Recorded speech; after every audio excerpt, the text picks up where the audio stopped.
Hey guys, welcome back to Andy's Dinosaur Reviews, and today we are back with another brand new Haolonggood release, and this one is particularly exciting because it is the Euoplocephalus. Now, something about this species is it is consistently ignored when it comes to figures. You know, we really don't get many of these, and in fact I can only remember one. There may be more, but the only one that I'm really recalling would be the Batat version, which, you know, definitely came out a ways back, so an upgrade is very much welcome. And you can see when it comes to Haolonggood, we have the really nice packaging. You can also see that we have the scale, which is 1/35th scale, and of course two different paint variants, as we usually do when it comes to Haolonggood. Nothing too crazy outside of that going on when it comes to the packaging. Of course, you turn it around, it's the same thing. But up here on the top, you can see numerous different species that are in the Haolonggood line, all of which are incredible, if you ask me. Haolonggood has quickly risen to one of my favorite companies in existence, and I think you can see why just by the sheer amount of releases they have out. So let's pop these open and check them out. So here are our two different paint variants for the Euoplocephalus. Let me go ahead and reposition the camera just a little bit because they are very low-lying dinosaurs, and again, they both look really good. Coming into this, I was so sure that this was my favorite paint variant of the two,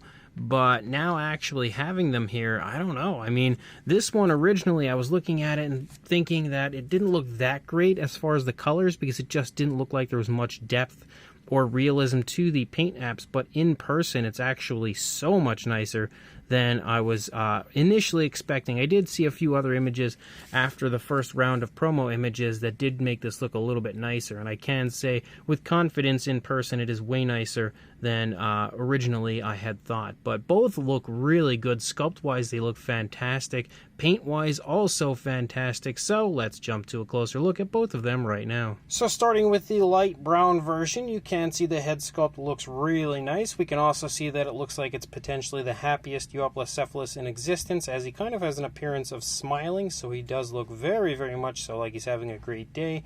You can see the detailing looks really good. The scale detail is super vibrant, and you can see a good bit of variation to the different types of scale detail and skin texture we see here in the face.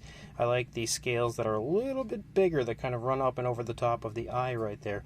They look really good. Super smooth transition when it comes to the light brown tone down to this lighter tone of the underside of the dinosaur, and there is a dark wash present. It's not super obvious in the face, a little bit more obvious as we move back into the body, but it is definitely there. You can see that the spikes, those spikes that move along the course of the body, are also painted with a mixture of browns as well as grays, and there's kind of like a dry brushing over the grays, so it does help to highlight that detail as well. The eyes are painted with a blue and given a black pupil, and Haolonggood absolutely loves to paint the eyes of their dinosaurs with bluish tones. They do it quite often, and it usually looks really nice. You can see a good bit of variation here with like some black sort of speckling on the front of the top of the face and head here, or maybe like I should say the snout running up over the top of the head. And then you can see again the darker tone up here in the beak for our Euoplocephalus, and you can also see again that the transition is very smooth leading down on this side. The eye is painted really nicely again. The eye also has a nice gloss coat. As you move back into the neck, you continue to see how nice the detailing looks. Again, really nice, kind of like slight skin wrinkling here in the neck. As you move back, the spikes still look really good. I love the way that they're painted. As we continue to move along, you can see that dark wash starting to highlight the detail up here on the top, and you can also see just a little variation to the browns. Like there's definitely a slightly different shade of brown kind of meshing up here on the top with the other brown on the top of the dinosaur. You can see again that all of the detailing does look really good. The spikes and everything, the scoots moving along, continue to look really nice. They're all painted quite nicely. As we move down here, you can see this leg is taking a step forward. You can really see the skin stretching there from the front of the stomach region. Nice brown tones again here in the front leg. You've also got some more really nice scale detail moving down. Definitely a very muscular looking leg. We transition to a darker brown as we move down into the foot. The toes are sculpted nicely, and we have a black for the nails. As we move back up, you see a nice kind of a pudgy belly for our dinosaur, which looks really good. And again, an incredibly smooth transition from the browns down here to the lighter tones of the underbelly, which I really, really like. You can see as we move back here, this leg is picking up off of the ground, obviously showing the walking motion for our dinosaur. You can see some more of that kind of like black sort of speckling that shows up through a few different areas of this figure. The calf muscle is nice, big and bulging. You can see some skin wrinkles there in the joint of the knee, in the back of the knee there. The knee itself and the front of the leg looks really good, and you can also see some more skin wrinkles right here as you lead back toward the leg from the stomach. Again, we transition to a dark brown as we move down into the foot, down into the toes. The nails are again painted with a nice glossy black. And then we move up here into the back of the thigh. You've got a few creases back there behind the thigh as you move out into the really nicely sculpted tail. Has a beautiful slight curve to it as you lead out. Again, we have that same type of paintwork there with the darker tones and then some areas of brown kind of showing up and outlining like the sides of the spikes on the back of the tail there. And then as you lead out, you can see we've got a nice club tail, which is also painted again in a similar fashion to what we see with the rest of the body, except this time on top of the kind of black patterning and the light browns, we also have a light dry brushing, like a light off-white or a grayish dry brushing on the club tail. You can see the light underside for the dinosaur as you move along. Not really sure what that is. Looks like maybe some slight damage to my figure, but I'm not positive there. As you move back, again, you can see everything looks really nice. There is a cloaca present on the underside of the dinosaur, and you can see, again, the pudgy belly for our Euoplocephalus as we move along. You can see that there is a nice light tone for the underside, but no dark wash present down here, which I actually think I would have enjoyed it being present down here. But you can see the throat is sculpted nicely, some wrinkling and everything as you lead down toward the chest. And then as you turn the dinosaur around, for the most part, it looks the same. The head is maybe slightly and ever so slightly turning toward the dinosaur's left. So for the most part, you're really not going to see much of a difference over on this side outside of the positioning of the legs. Obviously, the legs are closer together on this side as the dinosaur is walking along. Everything, though, looks really good, sculpt and paint-wise, just as it did on the initial side. You can see the wrinkles and everything again with the leg pushing into the stomach and then this leg pushing back into the stomach as it moves along and walks through. And again, everything just absolutely looks awesome on this figure as you move through. So this paint variant looks really good. And of course, sculpt-wise, it is the same sculpt, just different paint apps, so we don't need to go over the sculpt again, but what you can see is we have a different coloration for this one, and you can see we've got like a very dark tone for the majority of this one, like a dark, very, very dark greenish tone for this one. We again have the blue eyes like we saw on the first version. You can see that nice gloss coat shining there. Nice lighter brown here as you move down, but we also kind of have like a reddish brown meshing in here as well, which I think looks super nice. One of the things I think I like the most about this figure is that nice reddish brown. You can see the beak is painted with a slightly different tone of color and also has a nice satin shine to it. And if you lead up here into the top of the head, you'll see there's like a kind of like a pinkish or like a reddish brown sort of a wash that has been applied to this figure, and I really love that. I absolutely love the addition of that, and that's really not something you see too often, is a wash with that type of coloration. So it was kind of surprising to me when I first pulled it out and had taken a look at it, and I think that's one of the things I really like the most about it. You can see the spikes and scoots and everything all sport kind of like a greenish tone as well, a different shade of green, but some of them also sport that kind of reddish brown on them. You can kind of see them, especially these two larger ones up here on the top have that kind of reddish brown on them, which does look really cool as well. As you continue to move through, you see the darker greens kind of following along the legs, but it does darken to almost, I would say, like a very dark gray bordering on a black as you move down into the feet. The nails are again painted with a blackish tone. And you can really see that kind of like reddish or pinkish tone showing up here in the stomach region on this one. And again, that light tone, like a light tan or a light brown for the underside of the dinosaur.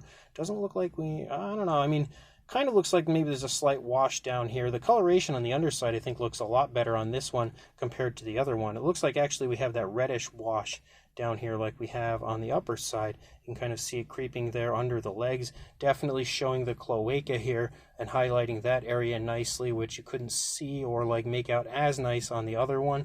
Even a little bit of a darker airbrushing down here in that area. And then as you lead back, you can see we have the dark green running along the front of the thigh, but then more of that kind of slight pinkish tone moving along the back of the thigh. And then we lead out here into the tail, and that pinkish tone overtakes pretty much the entire ending of the tail right there.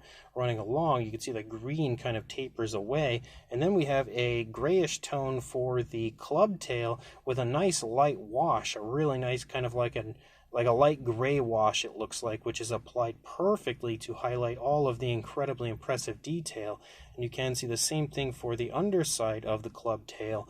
And of course, the paintwork is going to look the same on this side as it did on the initial side. So honestly, I came into this so confident that I was going to like the other one more, but I really do like this one more than the other one. Now that I've taken a closer look at it, you can really see that pinkish tone again, just that pink wash highlighting the scales up here on the back. It just looks super, super cool and meshes with those greenish tones way nicer than I ever expected it to. So surprisingly, this one I would say is definitely my favorite of the two. So of course, considering the species and the fact that it is 1/35th scale, it's not a huge figure. For a size, you were looking at about 6.5 inches or around 16.5 centimeters in length, and then for a height, you are looking at about a little over 1.5 inches, or right around 4 centimeters, I would say roughly, for the height. For a size comparison, there is Mr. Papo T-Rex, the Attack Pack Colovosaurus, Robert Muldoon, and the Collect Day human being next to our Euoplocephalus, and you can very clearly see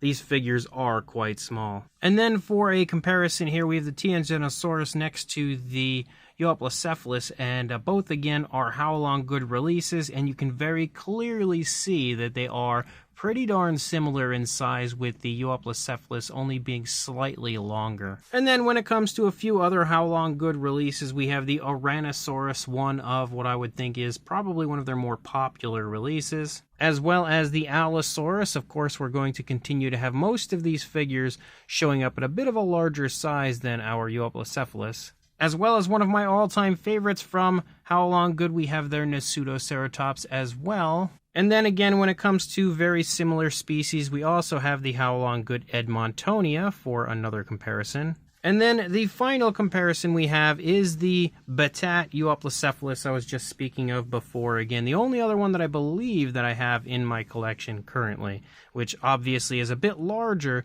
than our Haolonggood version, but I would definitely say the Haolonggood version is superior and an absolutely beautiful upgrade to this species. So this brand new Haolonggood Euoplocephalus is another fantastic release from them, and although I am dying to see more theropods from them, I'm actually loving the fact that they've chosen to give us so many herbivores recently, and there are actually a ton still in the works, like a lot more herbivores coming. And originally that image that they had shown us was meant to be, I guess, what they're going to release through the entire year, but it seems as though they're flying through them so quickly that I can see them kind of running out of those releases, maybe even halfway through the year. So maybe we'll get more theropods after we run through all of these, and that would be very cool, very exciting. But regardless, a Euoplocephalus is such a welcome figure to my collection, again, with so few out there, and definitely none that can compete with these ones as far as the overall quality goes. We've got two gorgeous figures here, and in one instance, which isn't something that always happens, I feel like a lot of the time when it comes to the Haolonggood releases, I can kind of pick my favorite before they even get here, but once these figures arrived, they kind of flip-flopped, and my favorite ended up being the one that I was honestly overlooking the most. That dark green version is just so nice. The sculpt, of course, of both of them looks great. It's extremely highly detailed, very crisp, very nice looking detail throughout, and is probably one of the nicest sculpted Euoplocephalus we may ever see. But again, the paint apps look really good. That dark green one and the way that they've applied that really cool light pinkish wash is just so nice on that figure. That's not to downplay the other one though, because the light brown version as well looks great. I love the way that they've painted the scoots and the spikes and everything through the course of the figure, and the light brown that they've used is also really nice. So sculpt wise, both fantastic. Paint wise, both fantastic. This is yet another absolute must-have from Haolonggood, if you ask me. So if you are interested, I will include a link in the description to where you can purchase these from Lana Time Shop right now. So of course, check that link. Go grab these again from Lana Time Shop, and like, comment, and subscribe, and I will see you in the next review. Thanks for watching.